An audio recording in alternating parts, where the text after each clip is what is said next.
The move was supposed to be our fresh start, her hands pulling boxes from tape, instead of away from mine. By Friday, her hips pressed me into the couch like she was erasing the distance we'd crossed together. 3 days of frantic skin. Celebration, I thought. Until Monday's noon, sunlight caught her arms cradling my shoulders, a foreign shade of intimacy. How she fit against me like shed, memorized my absence. My back to the window until I turned us, her gasps syncing with the neighbor's retreating shadow through glass. Something pale and urgent smeared across the pane, one handprint too high to be mine. The boxes still smelled like old tape when she started riding me that first Tuesday. We'd barely scratched unpacking. I was grunting through assembling our 4th IKEA dresser when her nails dug into my zipper. "Welcome home," she whispered, breath hot against my ink-stamped moving box tattoo. Celebration sex, I thought. Gratitude for the job that freed her from nursing scrubs. By Sunday, we'd shattered our bedframe against the wall 3 times. I gripped her hips, fingernails carving parentheses into skin that felt looser on me now, like my body couldn't keep up with this script we hadn't rehearsed. When the neighbor peered through our blinds during lunch on Monday, I clutched her back in a parody of affection, pressing her face into my shoulder so he wouldn't see her laughter. The team's meeting betrayal happened at PM. Camera on.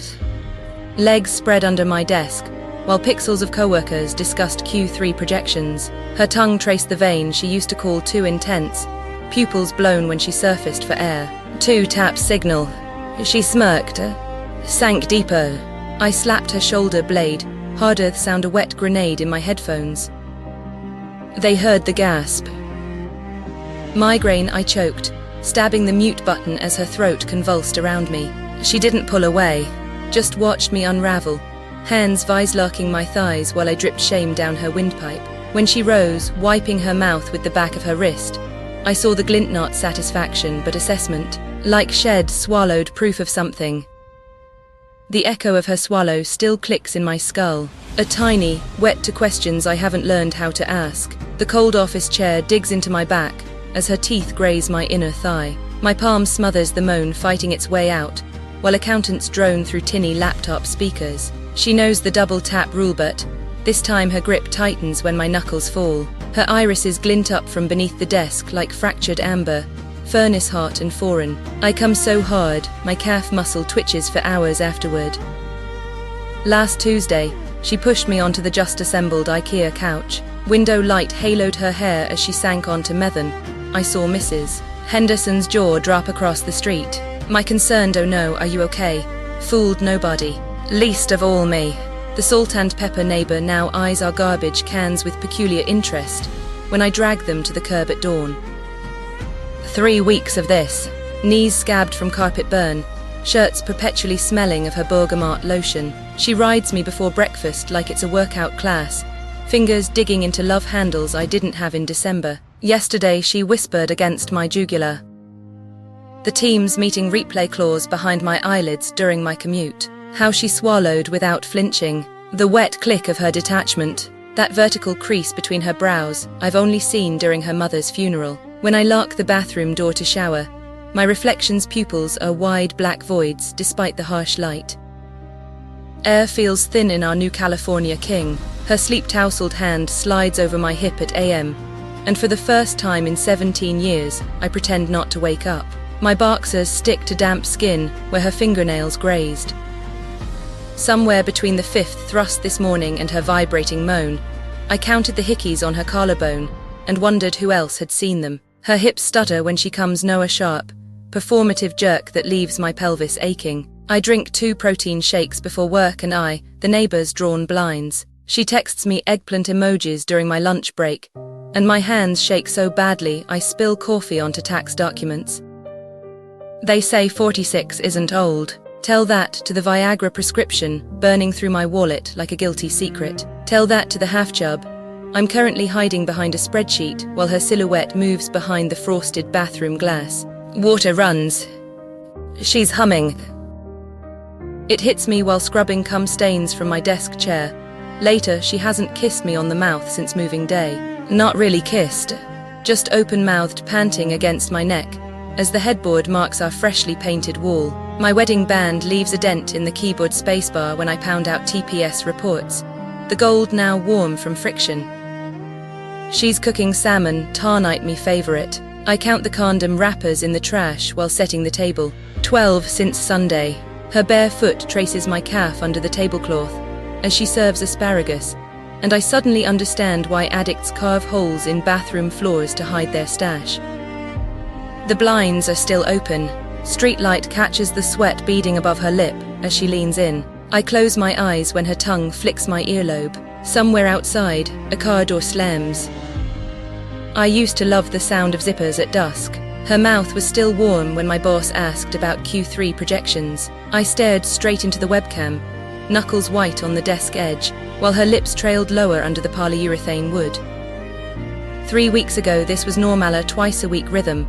Lights off, missionary position, anniversary sex. Now she moves like she's being timed, needs me inside her when Im carrying boxes up the stairs, presses my hand against her thigh, while Im elbow deep in dishwasher suds, whispers as Im drifting off to exhausted sleep.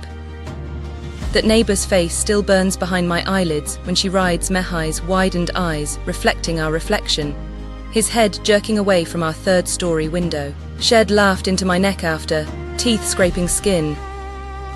The double tap used to mean stop.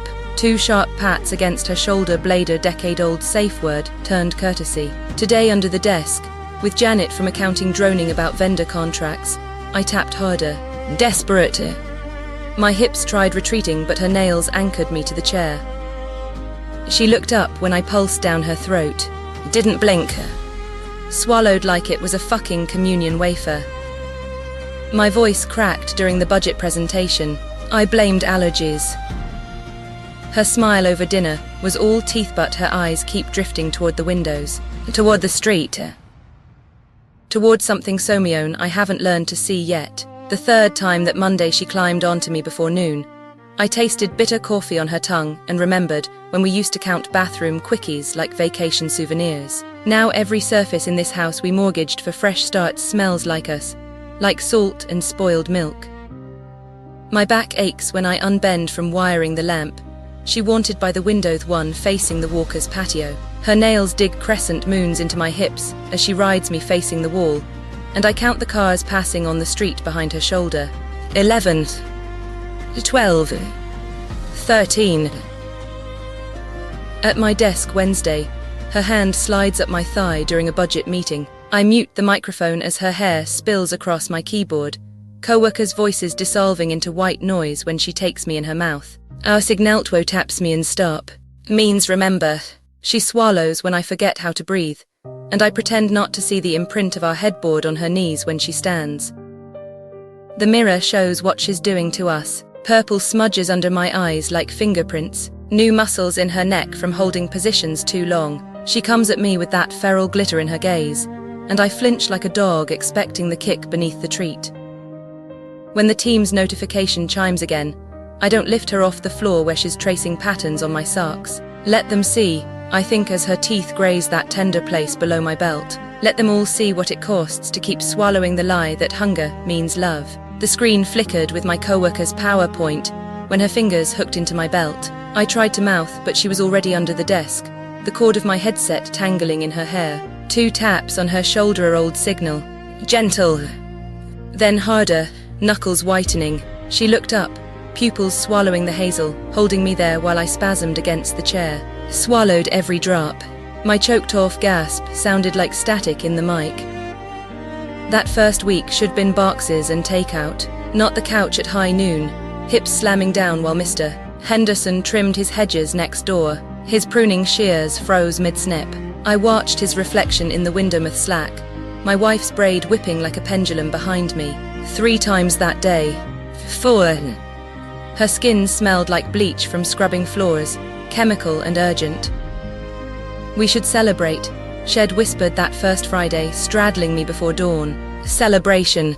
That's what I called it, while arranging her grandmother's hutch exactly 12 inches from the outlet she liked, while my knees ached from assembling IKEA beds we'd never sleep in. 6 weeks of her teeth marking my collarbone during Zoom audits. 6 weeks of fake smiling through burnout. My throat raw from swallowing excuses, anything to escape the groping hands before client calls.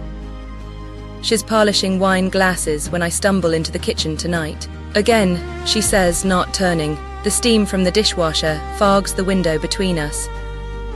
My silence is the answer. Her laugh hooks under my ribs. Don't worry, babe. Tomorrow's a work-from-home day. The glasses clink as she stacks them, each ring sharper than the last. I count them. 11. 12. 13. The decaying intimacy here isn't erotic, it's forensic. Her teeth on your thigh during budget reviews. The neighbors watching your curtains tremble at noon-thieves are autopsies performed on what you mistakenly called love. Observe the inversion, your physical vulnerability on display, mute buttons fumbled.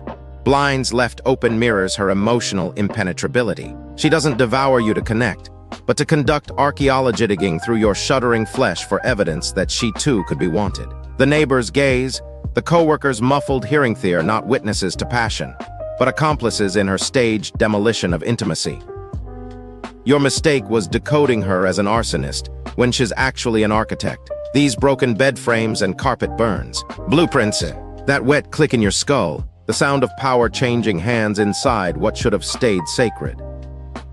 The scar tissue forming now smells of bergamot and compromised muffled screams. It'll never heal right because you watched her swallow the proof of your hunger and realized you'd pay to let her do it again.